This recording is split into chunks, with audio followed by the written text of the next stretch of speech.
autant de misère. C'est pourtant Haïti qu'on a surnommé la perle des Antilles, mais comme vous allez le voir, cette perle reposait sur un collier qui a plutôt servi à étouffer le peuple haïtien.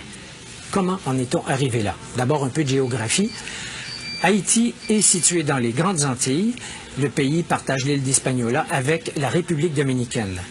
Haïti est classé 160e sur 175 selon l'indicateur de développement humain des Nations unies. Ça vous explique pourquoi ce pays, Haïti, est le plus pauvre des Amériques. Mais qu'est-ce qui explique cette descente aux enfers? Il y a 3 éléments historiques que nous allons vous raconter. D'abord, il y a son histoire coloniale. Il y a aussi l'isolement dans lequel les autres pays ont condamné Haïti dès sa naissance. Et enfin, il y avait l'existence d'élites prédatrices qui n'ont jamais donné aucune chance au peuple haïtien. L'histoire coloniale d'Haïti se caractérise par une exploitation massive des ressources de l'île sans aucune considération pour ce qu'on appellerait aujourd'hui le développement durable. Cette négligence apparaît dès 1492, alors que Christophe Colomb prend possession de l'île et la déclare colonie de l'Espagne.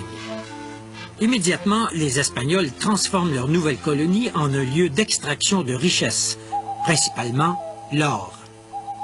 L'avidité des Espagnols les conduit à asservir les populations autochtones, les Taïnos, qui, à cette époque, auraient été plus d'1 million à vivre dans l'île d'Hispaniola. Les conquistadores les exploitent si durement qu'ils meurent tous en l'espace de 50 ans. L'histoire coloniale d'Haïti débute donc par un génocide. En 1697, Charles II, le roi d'Espagne, cède au roi de France, Louis XIV, la portion occidentale d'Hispaniola, qui est rebaptisée Saint-Domingue.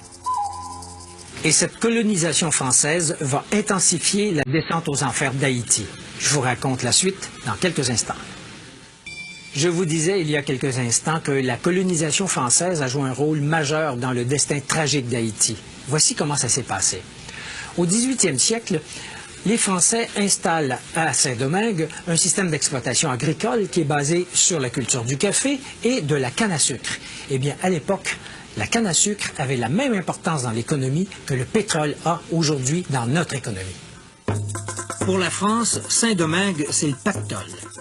Les colons français de Saint-Domingue deviennent fabuleusement riches. C'est l'esclavage qui leur permet d'accumuler des fortunes. Entre 1697 et 1791, les bateaux négriers amènent, principalement de l'île de Gorée au Sénégal, plus de 860 000 esclaves. Une fois arrivés de l'Afrique, ces esclaves subissent un régime d'exploitation d'une brutalité incroyable. L'esclavage fait également surgir les premières divisions au sein même de la population noire.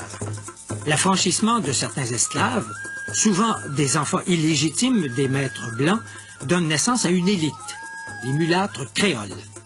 Les mulâtres se sentent supérieurs aux esclaves noirs et ne partagent pas leurs intérêts. Arrive 1791.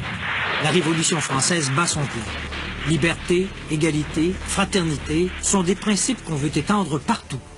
Partout, sauf à Saint-Domingue, où les propriétaires des plantations y voient une menace au maintien du système esclavagiste. Cependant, les mulâtres et les Noirs affranchis souhaitent les voir établir ces principes dans l'île, mais pour eux seuls. Un chef, Toussaint Louverture, déclenche une rébellion extrêmement violente. Les rebelles battent les troupes de Napoléon Bonaparte et déclarent l'indépendance de la République d'Haïti le 1er janvier 1804. Haïti, ou Haïti, comme on disait à l'époque, c'est le nom que les indigènes Taïnos donnaient à leur territoire. Ça veut dire pays de montagne. Mais le prix payé par Haïti pour acquérir son indépendance est absolument astronomique. L'économie du pays est dévastée. Haïti aurait peut-être pu s'en sortir si d'autres pays avaient accepté de l'aider, mais ce ne fut pas le cas. Au contraire, épouvantés par l'idée absolument subversive à l'époque qu'une république soit dirigée par des Noirs, les puissances de cette époque isolent diplomatiquement et économiquement Haïti. 2 exemples de l'isolement d'Haïti. Le Vatican n'établit des liens qu'en 1860 avec une république officiellement catholique, mais noire, et il faut attendre 1862, en pleine guerre de sécession américaine qui provoquera l'abolition de l'esclavage, pour que les États-Unis reconnaissent Haïti. Quant à la France, elle refuse de reconnaître l'indépendance d'Haïti. Pour convaincre la France d'accepter son existence, le gouvernement d'Haïti est forcé de verser une compensation que le gouvernement du roi Charles X fixe en 1825 à 150 millions de francs or. Même si cette somme est ramenée à 90 millions de francs or, c'est un coût additionnel asséné à l'économie d'un pays déjà à genoux. Haïti honore sa dette qu'elle finira de rembourser en 1938.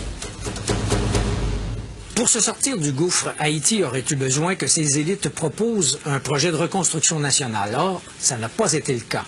La nouvelle classe dirigeante, qui est formée de mulâtres créoles et des rares familles blanches demeurées dans l'île, perpétue l'exploitation des classes laborieuses, tout en interdisant à ces classes laborieuses, qui forment la majorité, l'accès au pouvoir.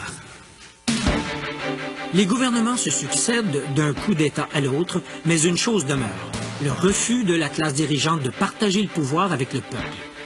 À ce cycle d'instabilité s'ajoute l'occupation par les Américains entre 1915 et 1934.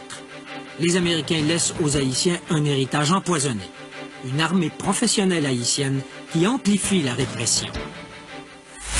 Arrive 1957.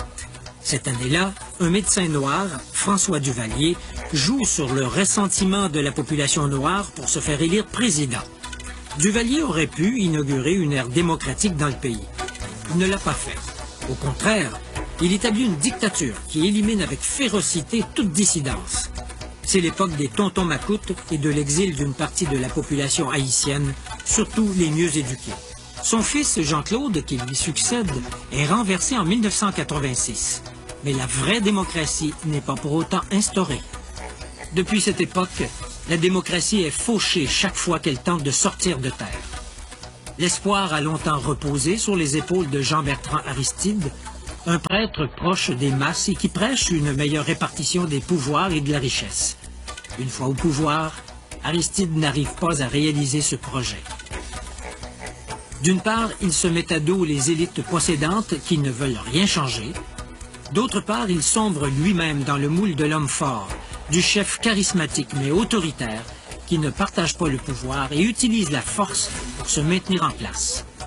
Cette double dynamique explique les malheurs récents d'Haïti, le coup d'État contre Aristide en 1991, les élections contestées, les troupes des chimères qui remplacent les tontons macoutes et l'hésitation de la communauté internationale à fournir des fonds pour rescaper le pays. La grande question est maintenant de savoir comment Haïti pourra rompre avec son passé et s'engager dans la voie de la prospérité et de la démocratie. Il est évident que la communauté internationale aura un rôle à jouer dans cette tâche de réanimation. Mais pour rendre son éclat à la perle des Antilles, il faudra beaucoup de doigté et beaucoup d'argent.